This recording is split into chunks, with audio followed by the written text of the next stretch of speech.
تنگ ہو گیا ہوں اور میں اللہ سے کہہ رہا ہوں یا اللہ جو تو مجھے بیٹا نہیں دے رہا تھا تو تیرا فیصلہ ٹھیک تھا، اب وہ دعا تو واپس لے لے. یعنی کہ اللہ سے نا عافیت کی دعا مانگنی چاہیے.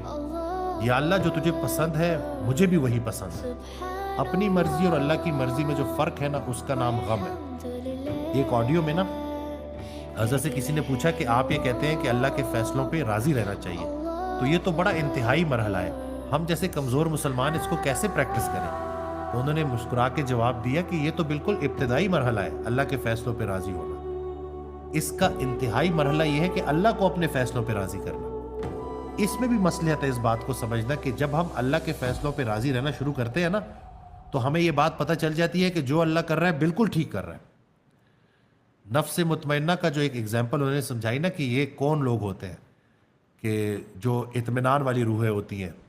یہ مثال دی انہوں نے نا کہ اگر اللہ آپ کو 3 دن کے لیے پوری کائنات کا کنٹرول دے دے اور 3 دن بعد جب وہ کنٹرول واپس لے اور آپ سے پوچھے کہ کیا کیا چینج کیا، تو آپ جواب دیں کہ یا اللہ جو کی تو واپس کر دی، کچھ بھی چینج نہیں کیا. اس کائنات کو آپ سے بہتر کون چلا سکتا ہے؟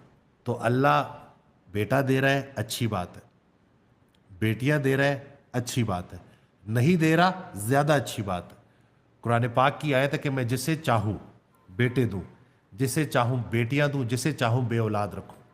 تو اگر فیصلہ اللہ کی رضا میں ہے، اللہ کی منشا میں ہے، اللہ کے حکم میں ہے، تو سر تسلیم خم.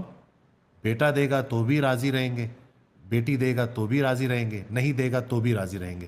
زندگی میں گلہ نہیں کرنا. اگر کوئی دعا آپ کی ابھی قبول نہیں ہو رہی نا تو اس میں اللہ کی جو ہے وہ مرضی اور آپ کی مرضی میں فرق ہے. اللہ نے آپ کے لیے کچھ بہترین کا انتخاب کیا ہوا ہے جو وقت آنے پہ آپ کو ملے گا. بالکل. موجود لمحے پہ راضی رہتے ہوئے اچھے وقت کا انتظار کرنا ہے. وہ حضرت واصف علی واصف رحمۃ اللہ بڑے پیار سے یہ بات سمجھایا کرتے تھے کہ آج اللہ سے بیٹے مانگ رہے ہو، بیٹیاں دی ہیں اللہ نے اور اللہ سے بیٹے مانگ رہے ہو، کل انہی بیٹیوں کے لیے دوسروں کے بیٹوں کے ہاتھ مانگو گے.